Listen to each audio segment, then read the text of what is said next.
Blame Chris Hall, it was his possums.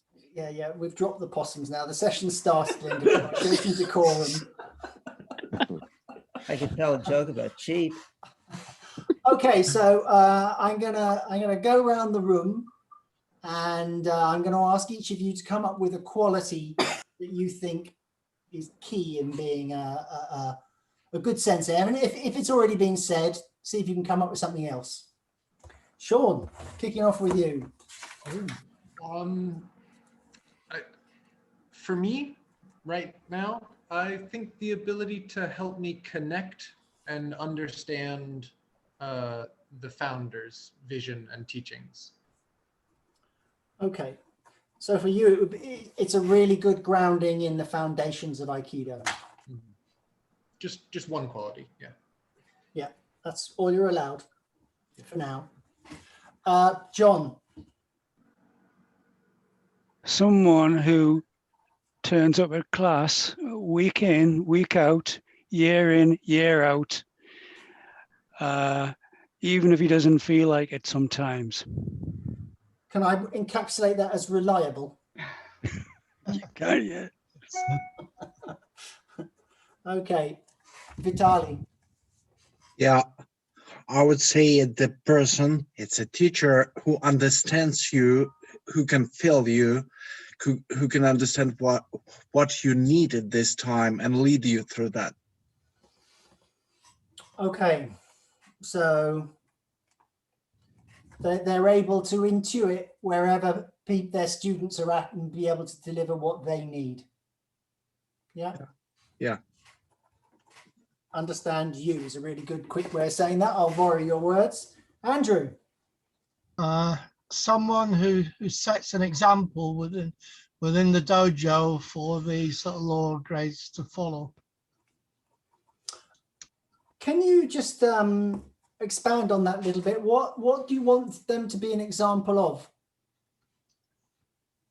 All the things that have been mentioned already: reliability, people who turn up, people who, you know, are helpful, and all the things that you'd expect. Okay, that's cool. Alec? Honesty. Yep. Yeah, I see it as someone who sees themselves fundamentally as a fellow student. They're just further along the path than you are, and they're helping to light your way, but they don't fall into the trap of thinking that they've become superior in some way. Would that be humility? That would be humility. Well done. That's really good. Genuine humility.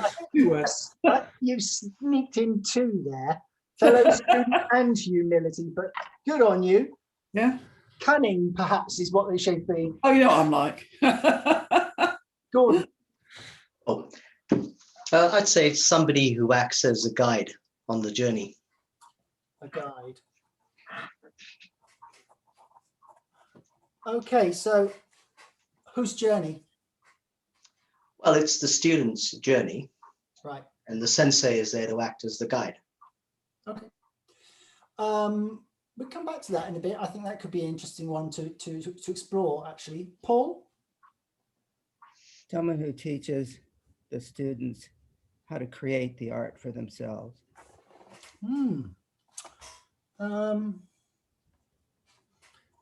So would you call that an enabler? Well, yes, in a way. It depends, of course, what he or she is enabling. Okay, well, enabling the ability to do it yourself, I suppose. That's good, close enough. Also, it's good spelling. Yeah. Joe? I think the ability to seek for something together. So we are both seeking for some curiosity, some learning, teacher and student. So it's a mutual learning. The student brings up a question. Let's investigate that question. Okay, so together. If I said that they're able to facilitate an exchange, is that good? Yes, could be. Yeah. Kevin. A servant leader. I like it. Nice one. David?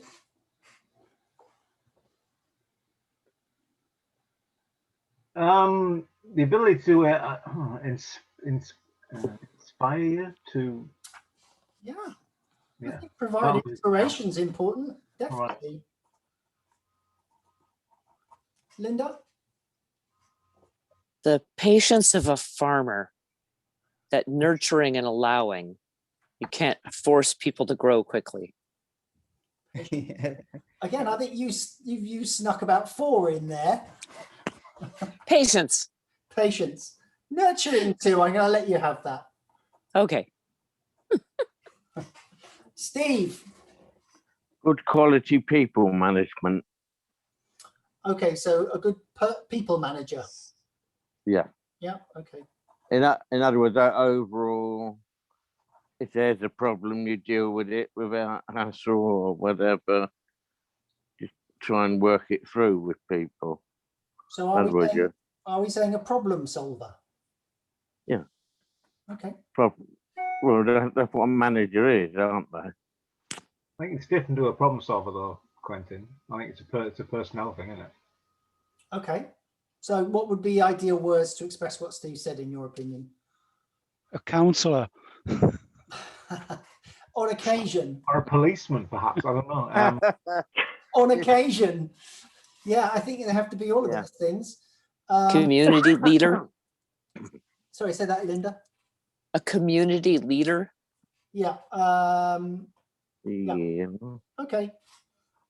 Well, Steve said a people manager. I think that's It'll do. People management. Yeah. That covers a range of sins, doesn't it? Errol. I think a good leader, a good teacher needs to be intuitive enough to know what the students need and then be able to teach that successfully. Okay, so we've already got intuitive, I think. Maybe not quite those words. But also the ability to be able to teach that. Yeah, so they can serve the need. Right, they can translate the need into something that the student can receive and use. Yeah. Okay. Judith. I'd like to say trustworthy. I'd like you to say that too. I think that's good. Thank you. Patrick. I hope you're going to unmute. Compassion. Compassionate. Yeah. And the ball bounces back to you, Sean. Such a good list. I don't know if I have any others. I think it's interesting that some people are talking about qualities I think of as being more about being a teacher or a practitioner, an inspiring fellow practitioner. And some people have brought things up that seem like they're more like business or community oriented, right? Sort of maintaining the community of the dojo, right? And, you know, perhaps these are overlapping but somewhat separate aspects of what we all think a sensei will have to do in these different areas. Yeah, I mean, I can think of dojos where the community aspect is dealt with by other people in the dojo. Sometimes. Yeah. I mean, so it depends on how they're structured, I guess. Anything else you'd like to add? That's a really good list. Okay, John? Yeah, that is a good list. It's like keeping your finger on the pulse, even when you're teaching, so you know exactly what's going on all of the time. Did somebody say a good business person? A good business person? I don't think they did. I'll put it down there because it's one to discuss for me, that. There's one thing I'm noticing about this list. When you say something like a good business person, that doesn't say what kind of goodness you're talking about. It might be somebody who's a great embezzler, or it could be any number of things. All of when you reduce it down to one word, you're not saying what the actual quality is. So a people manager, it could be somebody who tortures them to get what he wants out of them. Let's see if that's what Errol was driving at, shall we? I was talking more about the economics. To support a dojo, you could have to be economically savvy to a certain extent, or have the people who are involved. Okay. Perhaps it's Keeping the dojo financially solvent, I think, isn't it that? So you can actually have a dojo, you know. Yeah, I can think of people who are very Yeah. money savvy when it comes to martial arts in general, not just Aikido. But I don't think that makes them great teachers or examples that I would want to follow. They're just really good at fleecing people of money for any old excuse, really. So it's a double-edged sword. I think there's something in there. Okay, so rather than going around the room, but anyone else want to offer anything? Yeah, I would like to offer, if we speak about teaching kids, you should be creative to create the way how to reach out for them and to apply some knowledge. I'm going to say I think you need to be creative with adults too, but with kids, I think you need to have the ability to be playful. Yeah. Because sometimes that's the only way they'll relate. I'm going to offer empathy. I think they have to be empathetic. Anyone else? Also honesty. Honesty. I think we've got honesty, but let me just check. We have honesty. Did we have it? We had trustworthy, so yeah, but honesty's good. We have honesty. Linda, did you have one? Yeah, they need to be able to push people right up to their edge without overfacing or discouraging them. Okay, so for me, that would be kind of understanding boundaries, taking people to their boundaries wherever that is, and to their pushing the limits kind of boundaries, but not the like that's close enough kind of boundaries, not like that. Yeah, I know exactly what you mean, and not all boundaries. They're limits. Yeah, and there are some boundaries which we should observe and just steer well clear of. But in terms of developing our Aikido skills, we have to be able to know people's boundaries. Yeah. Expanding boundaries, isn't it, that one? Yeah. I think sensitive to people's needs, because that's kind of saying what that is. It's helping people grow. Yeah. So that gives me another word, generous. I can't think of a good Aikido teacher who's incredibly generous with their knowledge and their desire to assist others. You have to be generous with your time as well, off the mat and on. Yeah, yeah. Okay, so that's you've opened up. If I could just offer one thought here, I would use the word educator rather than teacher. And for the reason for that, the word, the Latin root, is to lead out from, right? E-A-duce. So I think, to me, the teacher, the sensei is more of an educator because they're leading the student out from where they are to some destination. Okay, so then my next question to you all would have been, we need to move on to that yet, is going to be, well, what's your definition of what a sensei means? What does that word actually mean? So is it a teacher or an educator or a coach or possibly all of those things? And to whom? Yeah. To all of them. We don't necessarily share the same definitions. No, we don't. So what's wrong with the word teacher in your book, Gordon? Oh, I don't have any objection to the word teacher. I just think educator is a better description, at least of how I see the role of the sensei. It's clearer for you. Yeah, well, teacher is somebody that's communicating, right. Advice or knowledge or whatever it is to the student. For me, I think, you communicate the information. It may or may not have been received in the way you intended it. And, 5 minutes later, it's forgotten. Right. If the person experiences it for themselves, they'll remember it. Okay. And then the subconscious keeps working. The subconscious keeps working. Yeah. And they will go into other. Search. Text field. Top search result. Camera. 8 top search result. Camera. P. Oh, who's doing that? Is that? It's Steve. It's Steve's screen reader. It's mine. You might. I've muted you, Steve. You can unmute when you've got your screen writer under control. I think it's trying to teach us. It's probably doing a pretty good job at that. Quentin, I was thinking maybe also empowering the students and validating the students' words, actually what they need and what they ask for. Yes, although sometimes maybe they don't want to validate. They want to do the opposite to that and say, actually, no, that's wrong. I don't agree with that. Yeah. Yeah. Linda. For me, the role of a sensei is to be a guide, and I always picture that like a trail guide. So a teacher might tell someone about what a mountain looks like and what it is. A guide on a trail will take you to directly have that experience for yourself.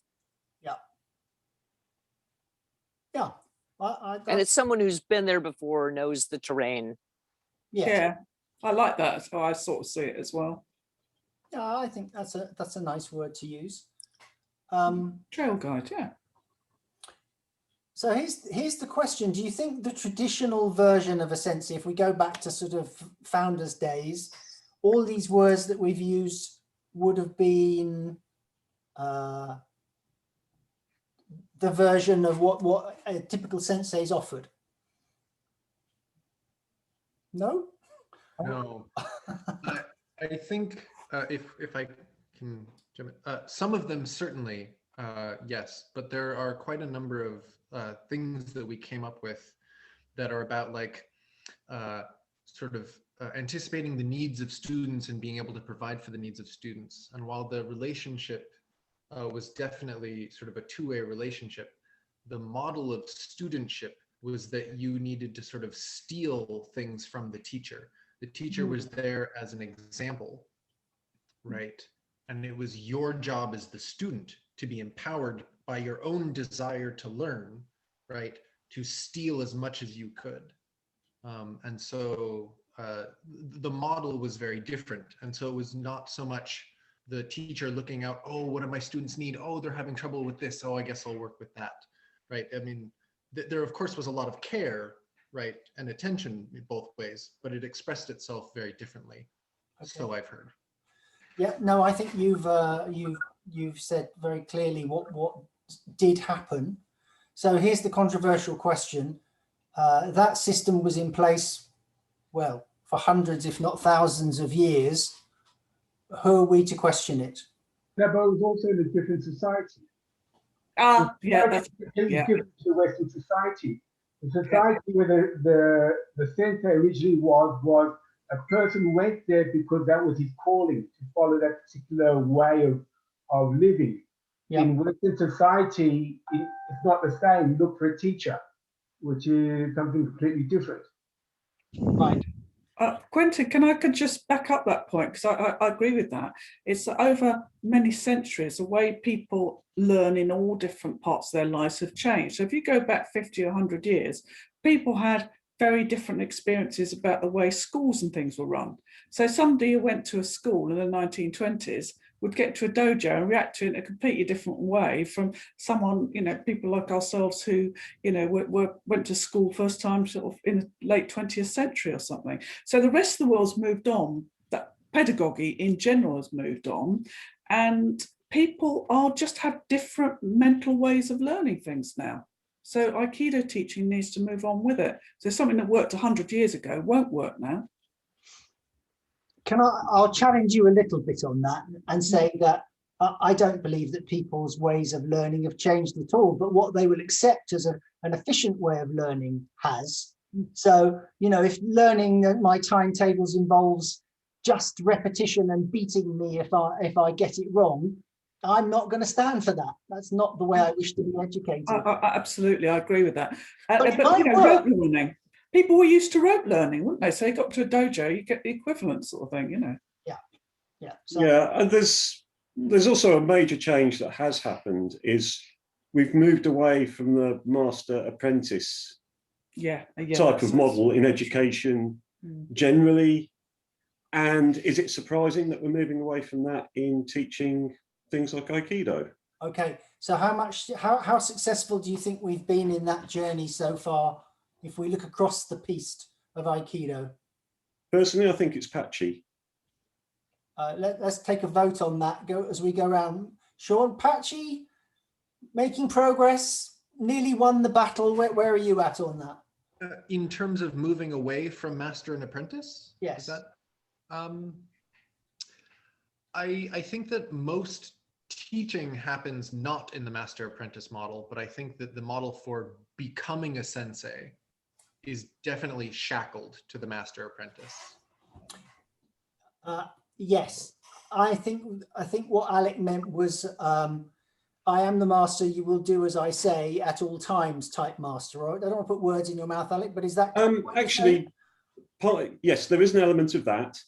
Then there is also the element that Sean's referring to of the apprenticeship journeyman master journey, which is I think still very strongly reflected in the way a lot of Aikido is taught. And there are teachers who are very much master as in do as I say, without questioning it. And they are both, they're both there, and they're both historical ways of doing it. And I think in both cases, we're moving away from it. Yeah. And in both cases, I think our progress is patchy. We're becoming more collegiate. I mean, just look at us all chatting away on this, this discussion tonight. It's actually a very collegiate approach to thinking about it and teasing things out. It's a big change, I think. As opposed to, for example, Quentin as master telling us how a good way of doing it is. I've got a feeling these sessions wouldn't be happening if I.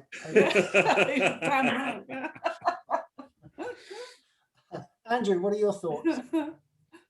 I was just thinking that there is a development in Aikido, which is reflected in the development in the teaching of Aikido. I'm sure we all know have come across places where they're doing things the same way they did it 50 years ago, and there's been no development. So things develop. Yeah, I personally, I put that down to the sort of the tradition of how Aikido's taught. My teacher did it this way, so I do it this way.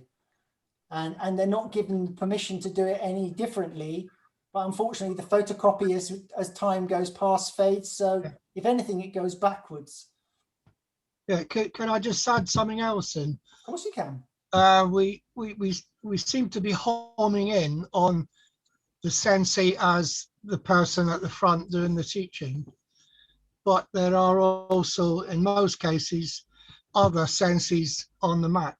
And I'm interested in the role that they play in the overall teaching process. Can we come back to that next as a sort of topic to cover? John, you've been around, I mean, there are a good few on this call who've been around forever teaching Aikido. So how have you seen it change? Or has it never changed for you in the way it's taught and the way you wish to teach it? You just need to unmute. Still not unmuted. Right. John, over to you. You're good now. I've lost about 10 minutes of that, Quentin. What was the question? Okay. The question was, does the way you teach, because you taught for a long time now, does the way you teach now differ from how you taught at the start? And is it better or worse than it was? I mean, in your opinion, have you had to sort of dumb it down, or just now you have to teach it in a way that you don't feel comfortable with? Well, obviously, I think it's better now for me because I've evolved with the club and the members, and I need to give them what they want. When I was younger, it was just fast and furious, bang, bang, bang, bang, all the time. But now it's much slower because of my age. But also, I have a smaller class as well. I mean, I'm going back when we had no less than 20 people on the mat. And now I'm really fortunate if I've got 5 to 6 people on the mat, and they're all downgrades. And then there's not the trickle coming through anymore of the Q grades. So it's not that drip feed happening anymore. So everything's changed for me. Yeah, I don't think that's an uncommon experience. No, it isn't. not by a long way. Molly, I mean, again, you've been around for a long time, you've taught for quite a while. How's it changed for you, if at all? Well, my general way of, I feel like we're all senseis. I mean, the person that steps on the mat for the first time or rolls on the mat or whatever shows up, at some level, they have become my teacher in that moment. I had the great fortune of being with Duran Sensei. He's my teacher, and he always welcomed a broad spectrum. Go train with other people. Always had that way. Generous human being. So I feel like in present time, how it's changed for me is that when I am in the position of being the seed for that moment, the teaching is being expressed through my presence, verbally, and everybody is, paying attention to what I have to offer in that moment. My community has expanded hugely. The access to what I have to offer, as well as the community that's offering. All of you. Really? What a magnificent opportunity in life. Yeah. And I feel like in this moment with all of you, in this moment, I have in Native American, we'd say I have a talking stick, right? I know I'm not going to be interrupted, that you're going to be holding a place of respect and honor and openness and all. I have that with you. Wow. And it's expanding my my field of contact with the bigger picture. And I hear there's language about that there's some kind of contraction happening, right, in Aikido. I think that we're experiencing the contraction that was already there, and we're actually being freed from it. So when we have an opportunity to be with 5 people, on the mat, in this mat, wow, amazing. And this whole, I don't see the contraction. I see only the expansion, and the young people, if you will, are coming. They're on their way. They're on their way because Aikido has a heart and a breadth and a love that they're seeking, or they are that thing, and they're finally realizing, my God, I'm just love, and so I have to be that thing. And how do I be that? Through my body.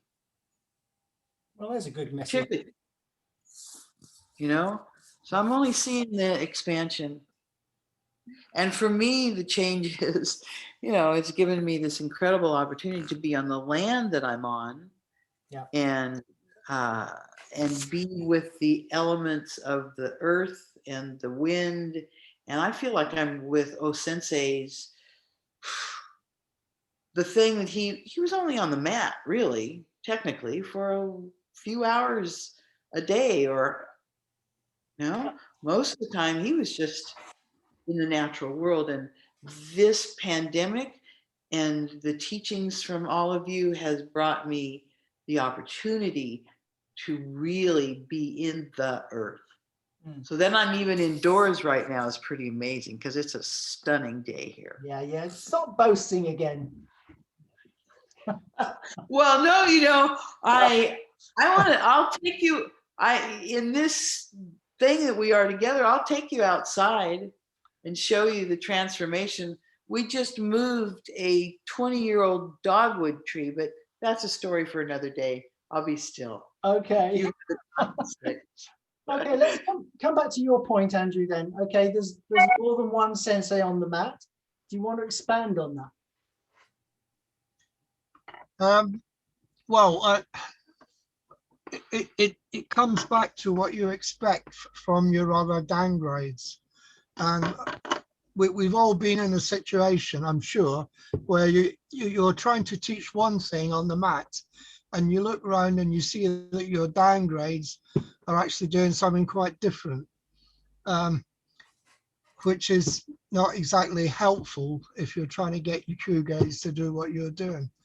And so to have sort of downgrades that are sympathetic and aware of what's going on and can actually follow the theme of the lesson, I think is a great advantage.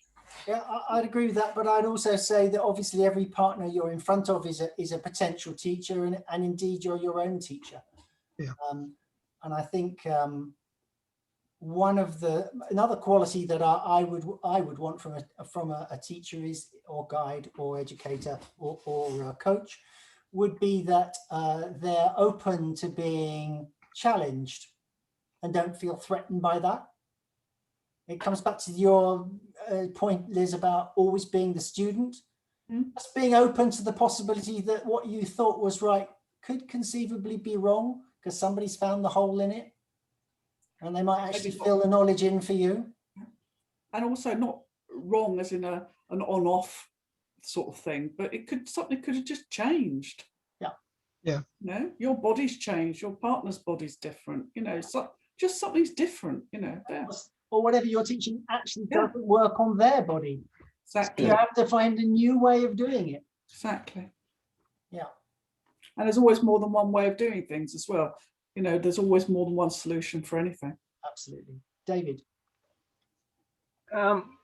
Just in terms of a question, in terms of, you know, Sensei, are we just talking here a teacher by definition, or are we talking something bigger than that? I mean, I'm a black belt. I'm an instructor. I run a class from my teacher, but I'm only an extension of him. I don't classify myself as a sensei at all, not remotely. So I see some of the qualities we're talking about here are bigger qualities than I would be thinking about in terms of more of a global, more all-encompassing aspect, and maybe that's why I think in some ways the master pupil or master thing still possibly still exists. Maybe it's only my paradigm, I don't know, but I think we'd all be teachers, but I'm not too sure we can all be senseis in how I would envisage a sensei thing, to be honest.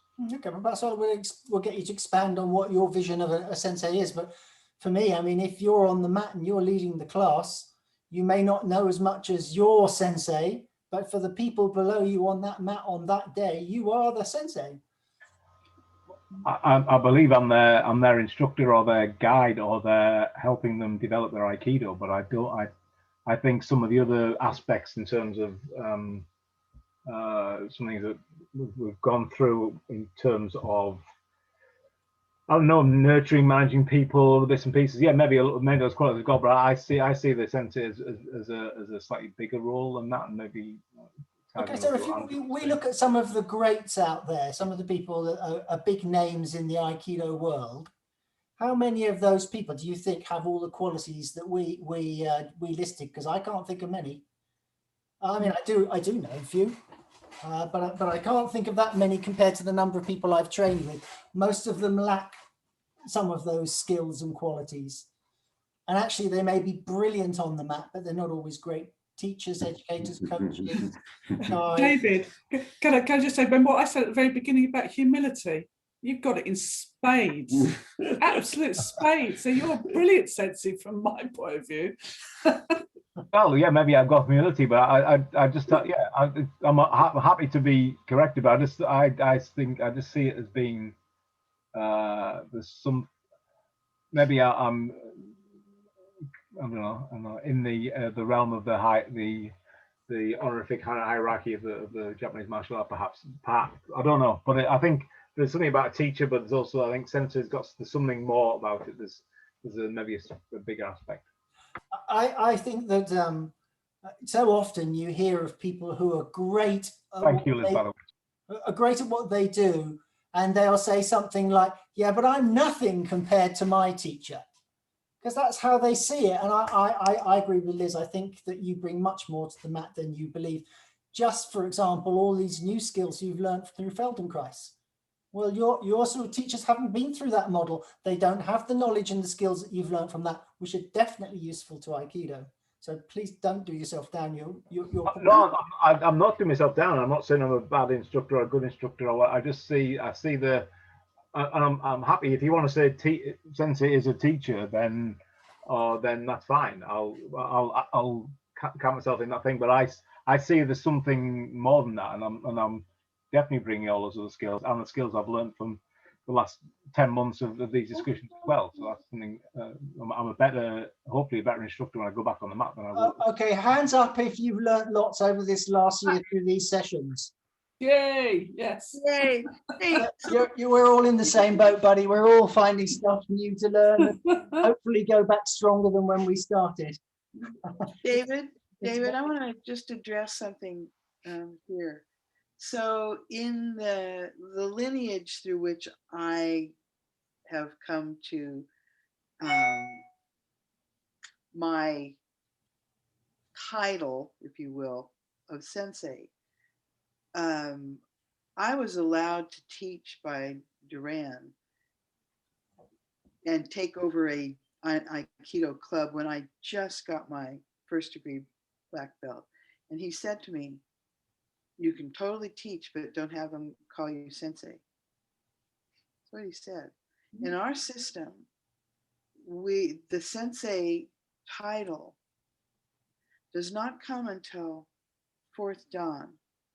At that point, we are honored to be able to use that title if we choose, or to be seen as that, because the 4th Dan is, yes, it's by how many days you've been on the mat, but it is also by invitation.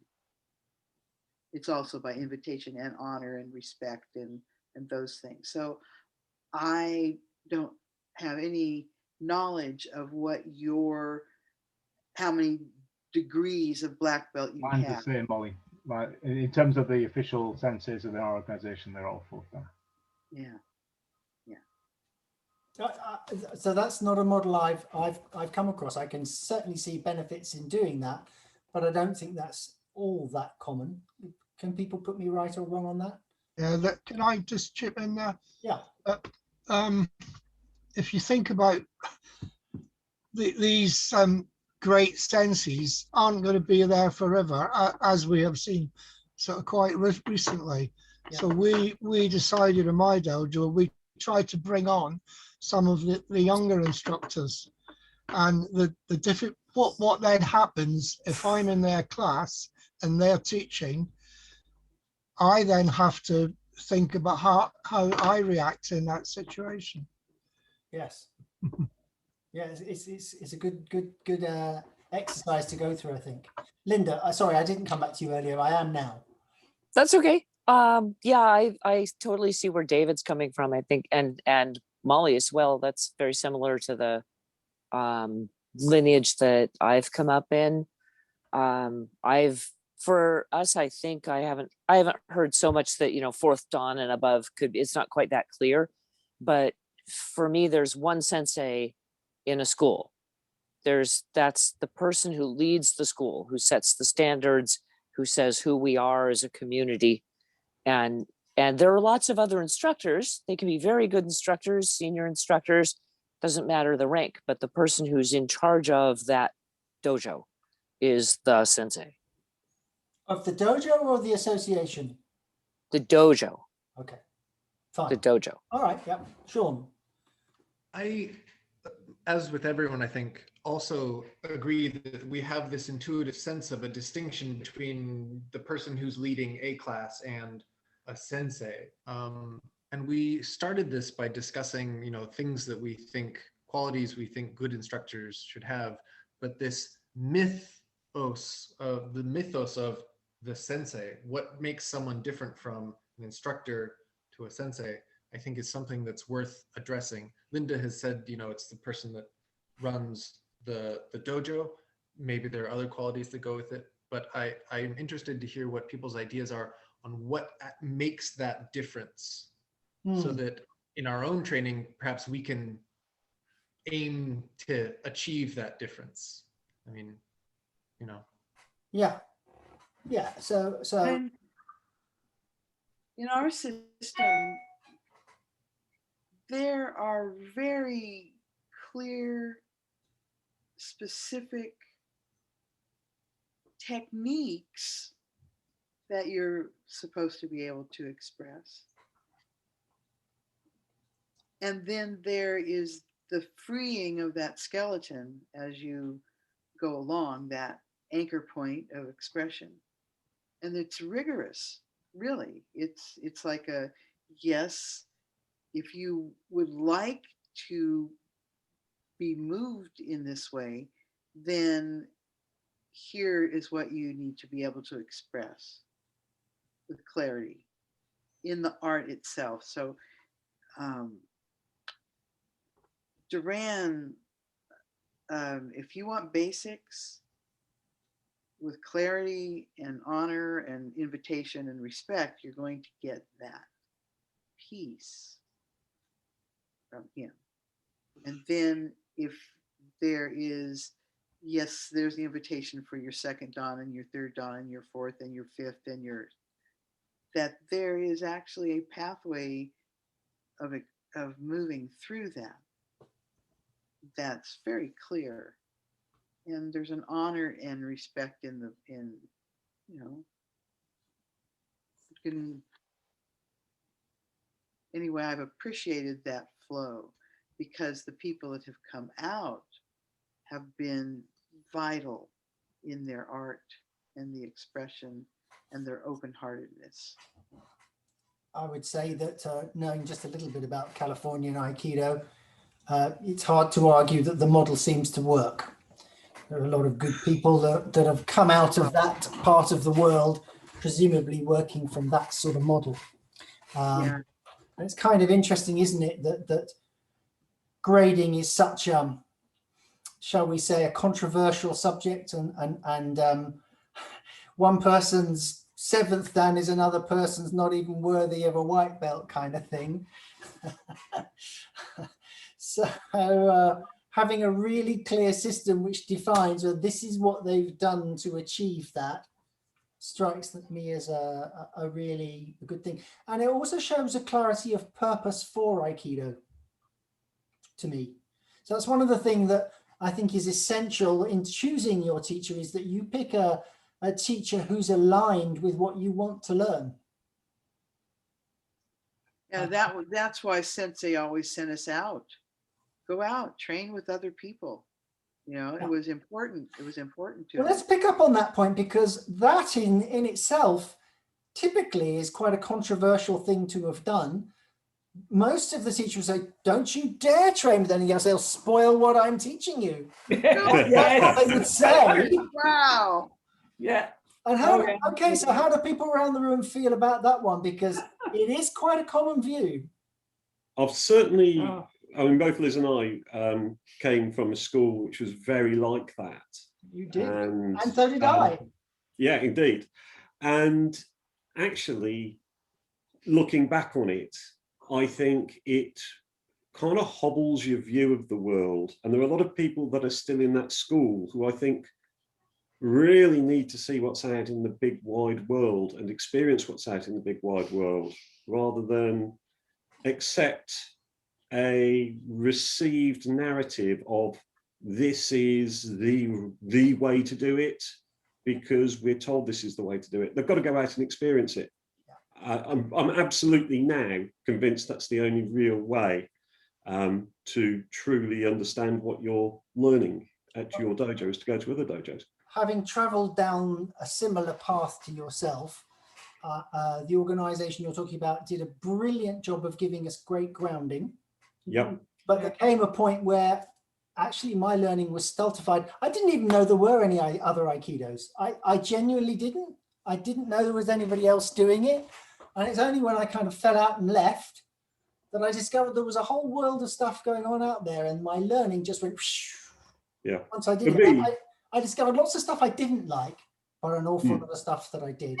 Yeah, for me, it was the journey to Moscow meant that I had to, be diplomatic because, hey, it was a diplomatic posting, but I had to be diplomatic with the other Aikidos I came across. And that meant being a guest and hosting, which, that's right. If I'd have done that back in Great Britain, gosh, the key police would have been on me in no time. They would, yeah. You'd have been drummed out the brownies, no doubt about it. So who else has got a view on this? I think it's important that when you start in a particular school, you first have to have a grounding before you can go out and learn. Because if you go out too early, you're just going to have a very wishy-washy kind of a idea of what Aikido is. And it's important to get first a grounding and some sort of an understanding. And then on that, you go out and you can compare what you're experiencing outside to what you know. Yeah. Could I back that up? Think about the grounding. That's really important, because the first time I stepped on an Aikido mat, I knew nothing about it, and so you're really quite vulnerable. And if you're sort of going to lots of different dojos at that point, then getting to grips with it's going to be really difficult. If you settle in one dojo and you've got one teacher who takes responsibility for a few years, that really gets you started. And once you're Dan grade plus, then you can actually, I think, go on a bit more of a tour, because you've got a solid basis behind you, and you can actually learn. You've got an idea of what you're looking for. In fact, that's what I call the journeyman phase. Yeah, it's. I had quite the opposite experience. My teachers always encouraged me to go off, and I'm prone to going off and wandering, and he's encouraged it. The first seminar I went to outside of our dojo was as a 6th Q. I went to one of the big bridge seminars here with Ikeda Sensei, Tessier Sensei, and Doran, and about 6 other people.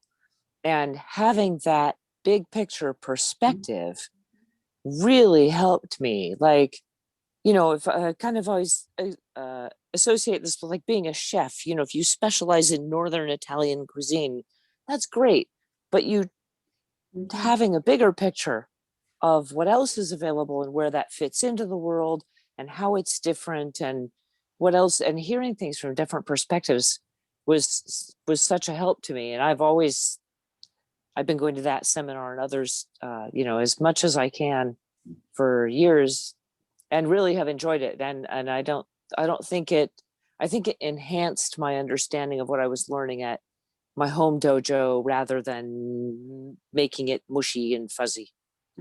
Yeah, that's good. I came up in the school of, you will just do this and you won't go anywhere else. My sympathies, though, are with you, Linda.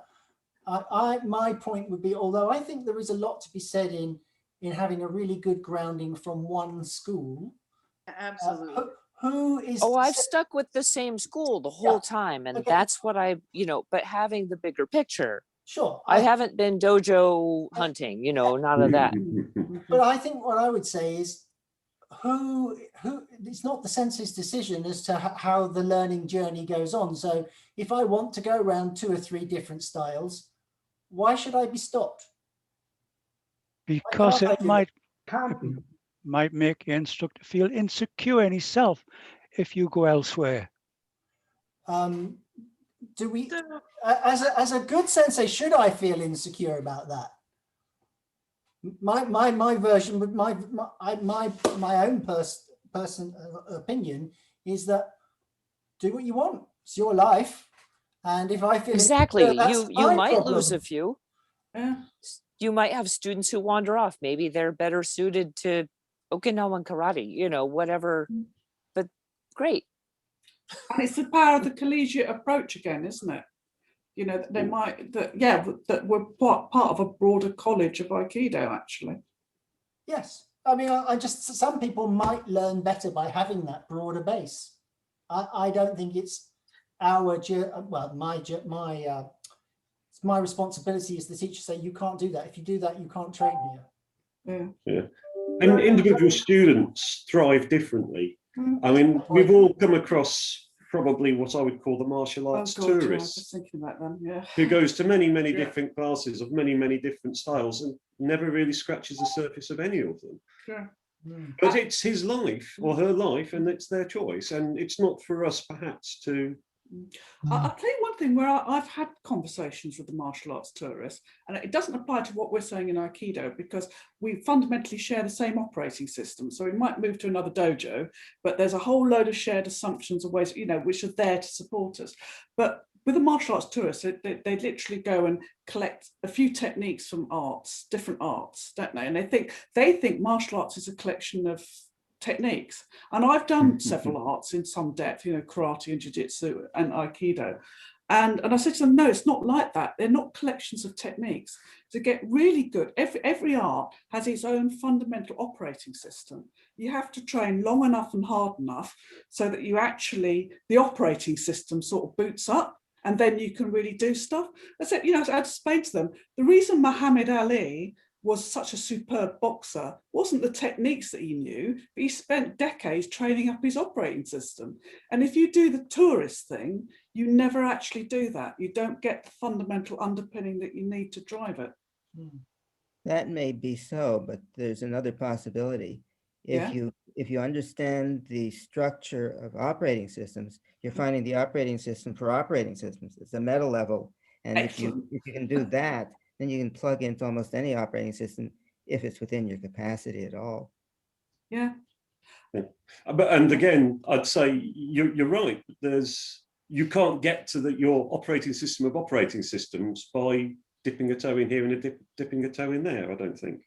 Depends what you're dipping your toe into and how you're doing it. Also, Alec, who are we to say? Because none of us have done that. No, perhaps it's not. We've for not that person, it really works for them. Yeah. Yeah. I don't think that. I think that the student that actually that comes and keeps coming to Aikido, that the question of going elsewhere doesn't even arise, except within the originally, except under the umbrella under which they are. So, being in the Bay Area, the umbrella was vast, and so if my teacher was saying go, you didn't even. It was already because the family was already expanded, and so there was a safety umbrella within that was broad, and then you could go out and I did one just from the outside observe a Chiba class, and that was sufficient for me. And so there were teachers that I went to and teachers that were like. Okay, so you've touched on a touchy subject, so to speak, which I think is worthy of a discussion, which is that does anything the sensei does it go? No. No. Are we? Boundaries. Yeah. Need boundaries. What's the sort of contract that students should be taking on? Mutual respect. Which contract? There are going to be people who I know somebody fairly close by whose students are expected to worship the ground they stand on. I think that's silly, but they think it's good. I've met that, seen exactly that. For me, it has to be about mutual respect. Well, I guess it's about offering clear lines, isn't it? Right at the beginning. So if you say right at the beginning, this is how it works, and people sign up for that. Again, who am I to say, well, that seems like a daft thing to have signed up to? Why not? You can say it if you wish. If a student comes into a dojo where the clear expectation is that they will be used by the sensei for one thing or another, and you say that's stupid, they may be in a stage in their life where they need to be misused or something. You can say it, but they may not understand it or agree with it. Yes. And I think they should have called it Kikido, though. So it was more of this kind of thing going on. But, clearly there have been wonderful people that have come through that channel. So let's flip this round and say, okay, we have an awful lot of sensei on this call. I think all of you have taught at some time, if not all the time. What's your expectation of your students? So let me start with, because you've just come on, Jamie. What's your expectation of the people who show up on your mat and when they were in your dojo? Expectation in what sense? What do you expect from your students in terms of behaviors and what they should be doing when they're coming to your club or your mat? Good questions. Sorry, I missed earlier. We had a power outage and just now I've internet and back up and running. So I wish I had the background from things you've all talked about so far. This is a brand new topic, so you've got a blank sheet to write on. Yeah. Okay. Well, let's see. Expectations of students. One is engagement. And I think showing up to train, showing up with sincerity, showing up with energy and openness of heart and mind.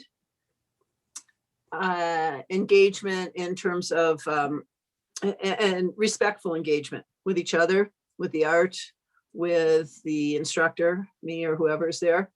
So I think a respectful, open, heartful attitude. And, we talk about beginner's mind, that's for everybody, but in the sense of really being open to learning and to taking the dojo as a real laboratory, a place to try, to experiment, to grow, to learn, and to try stuff out, and with each other. Engagement, the dojo's got a lot of volunteerism in order to make it happen.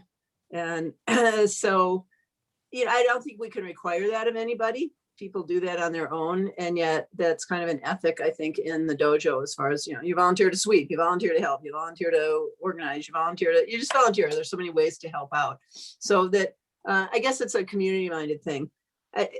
You can't require that of anybody. And some people get more engaged on those kinds of levels. So that's not really required. But I think the training spirit's really important.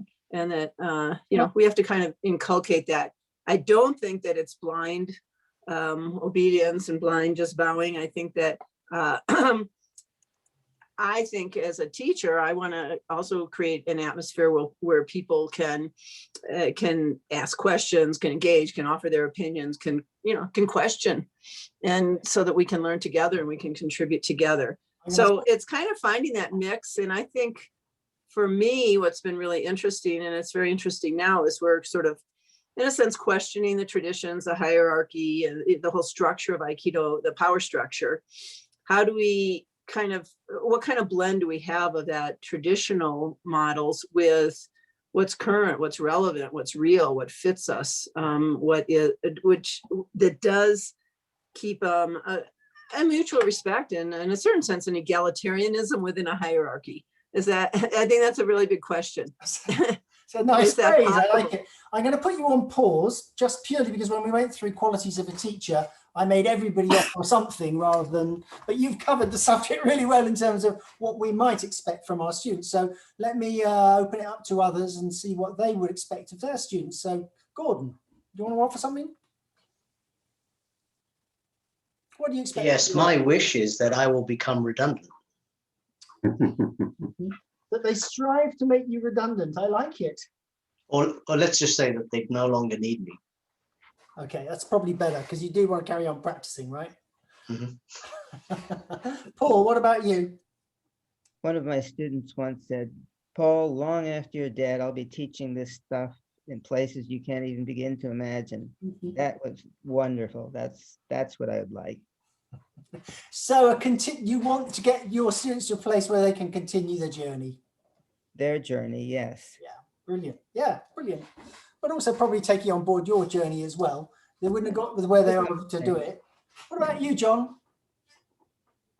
For me, it would be dedication and a degree of commitment to the club and fellow members.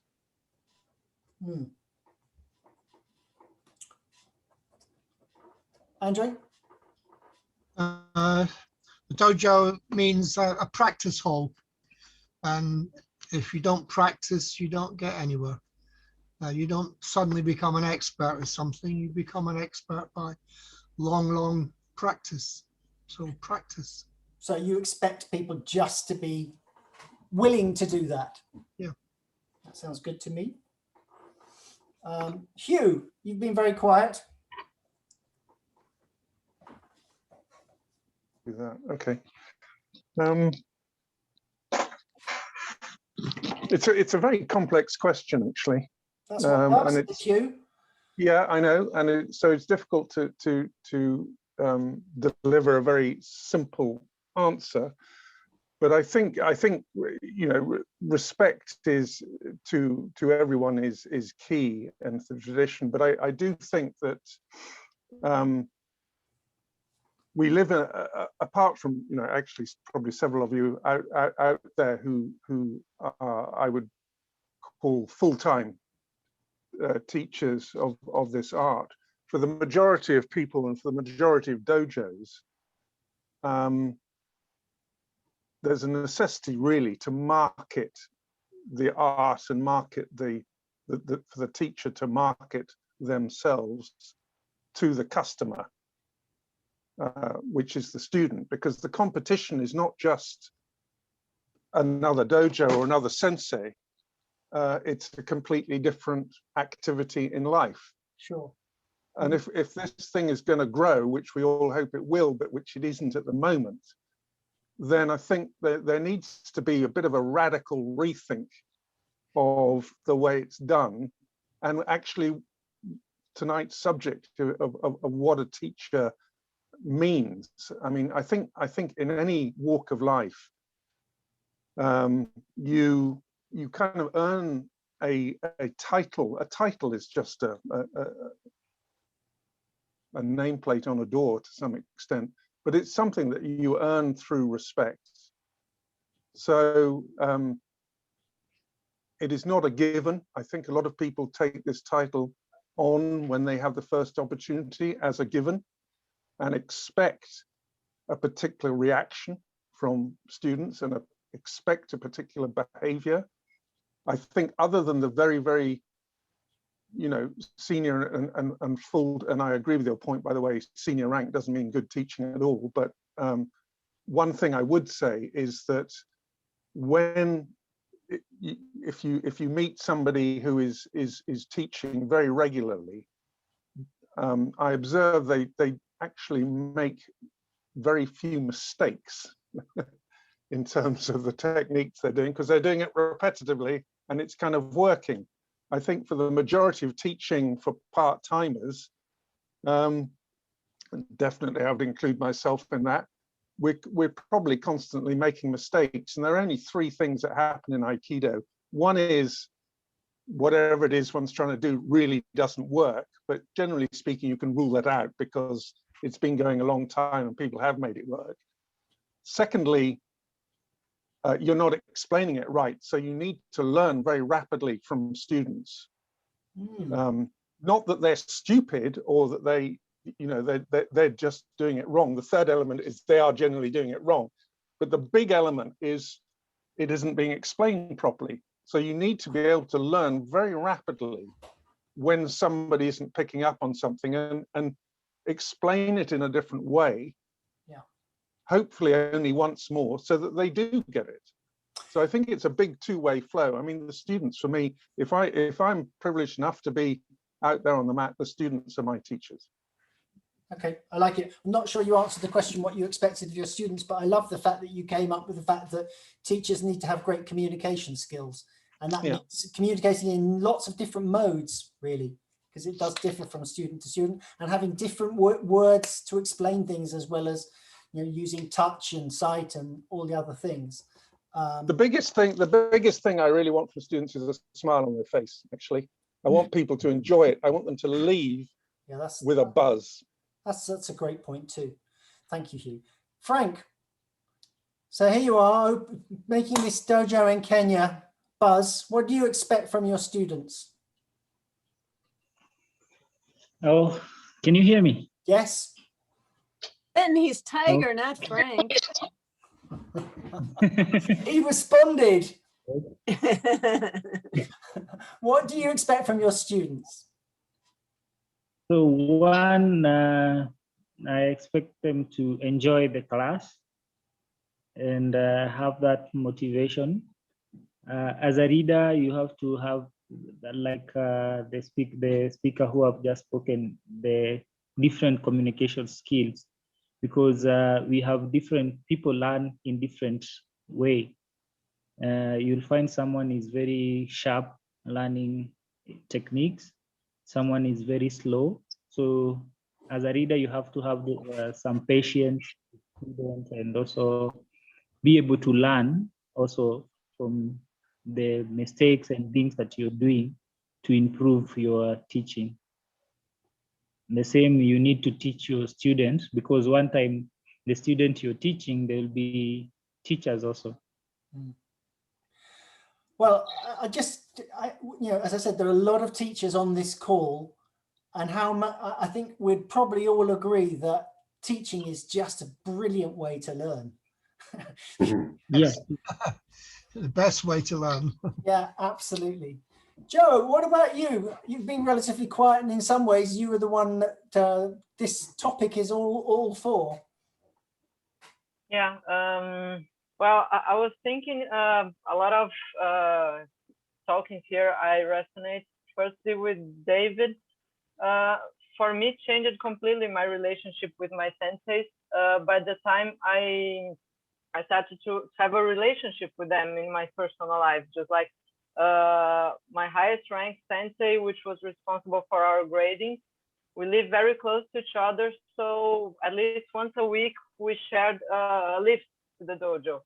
So by the time we have time talking about our lives together, it changes completely my relationship with him, as a respect, as really seeing him as a human being, not as a sensei that I just get in the dojo and, oh my God, there's the super sensei, who's him, you know, and that I should be afraid of, or I couldn't ask anything.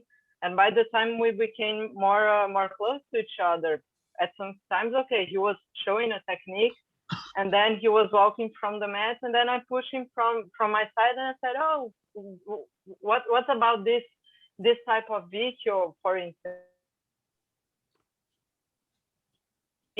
So we started a personal sharing. That for me, it's really enriching. So when I think about my students from now and my future students, it's like I have a commitment of opening my personal life.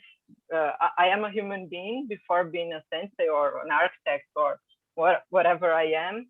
And then I really hope that my students can open themselves, just like they are a human being. They are not. Can you listen to me? I don't know if my internet. Oh yeah. So I really hope that they are not only at the class for that 1 hour class, and they have their personal life, and then they just don't bring that to the mat, so the mat can help them to be better human beings outside. So I think it's that part of commitment for really practicing as a student and as a sensei forever, just like as a human being, bringing our truth, our personal side. So certainly something that I keep thinking about everyone that I listen, talking a little, Hugh also, and Molly and everyone. Certainly for me, it's really important to know something about my students' personal lives, because it gives me real insight into what might work for them when I'm teaching. You've touched on the last important subject I'd like to cover, which is where do the boundaries of a sensei stop?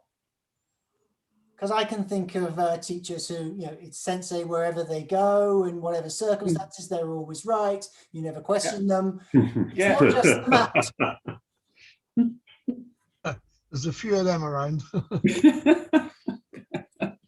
The ones that made me laugh were the ones that made a complete horlicks of their lives in most of the respects, but still were convinced they were right because they were the sensei. And could actually lecture you on every aspect of your personal life. Yes, that sort of was quite amusing. So I take it there's quite a strong feeling that maybe, just maybe, it should stop on the mat in most cases. If that. There are some senseis that should be maybe put on a leash and guided a little. That's normal. There's always people. To be fair, okay, I've seen that same tendency in all sorts of different areas. You know, you get someone who gets really, really expert in something, and it could be anything, couldn't it? It could be in a legal profession or something. And because they are so highly trained and so highly educated and so skilled in that area, they tend to sort of assume that that expertise translates to absolutely everything in life, and it doesn't. You know, and as human beings, we are reliant on each of us developing our own areas of expertise and skills and contributing that, and relying on other human beings to do their bit and contributing their knowledge and skills. And so it's back to being humility again, isn't it? It's understanding that just because you've learnt and trained to become a top sensei, that doesn't make you the last word on every subject under the sun. Yeah, absolutely. Those who have taught for a long time, or even those who've taught for a short time, probably have found students asking questions that don't actually relate to technique at all. It'll be life situations. How do you feel about that? I want to pick up on something Paul said. Some should be put on a leash. Which is really awesome. But I mean, I think it's really a big issue in terms of, this is something that I'm grappling with, and we're going to be talking about more, is sort of there's so many inherent contradictions. And it's like, well, it seems that Aikido itself should make us better human beings. And then you find out that, you know, some senseis, especially when we just give so much power over to people off the mat as well, and are, you know, bowing down, power is rife for abuse by anybody, whether you do Aikido or not. And so, you know, some people are not so great human beings. Some great senseis. Why should Aikido make us a better human being? I think it's how you do Aikido that makes you a better human being through Aikido. Indeed.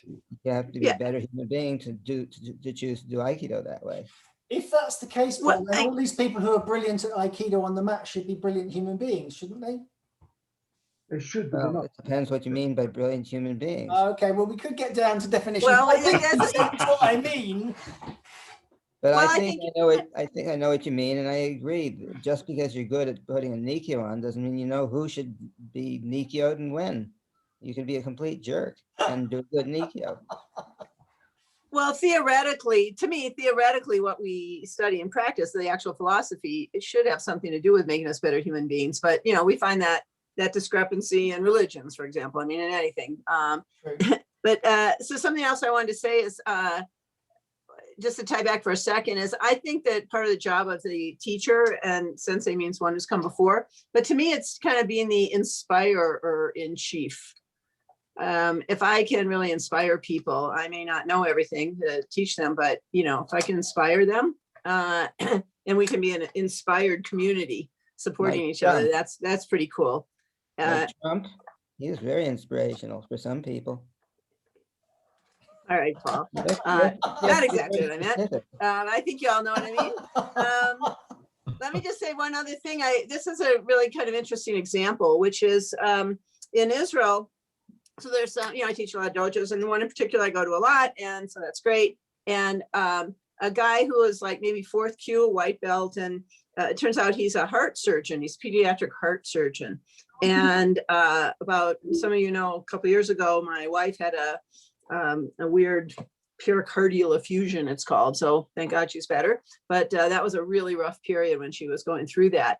And so, you know, I consulted with him. It was really interesting. You know, so here we were, I'm, you know, sensei, and, you know, the visiting sensei and the whole bit on the mat. And you know what, second class was over, I'm like, cardio surgeon sensei.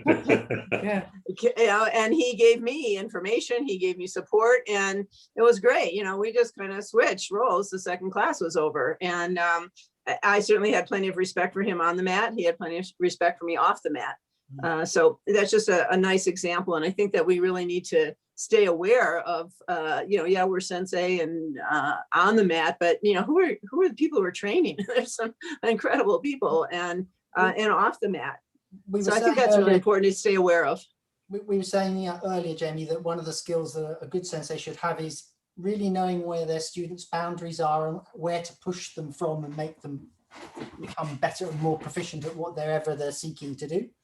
But it seems to me that also we should know our own boundaries, know when to actually bow down to somebody else who's got greater knowledge, and you know, and know where we're expert at and where we can genuinely make a difference. That's just as important.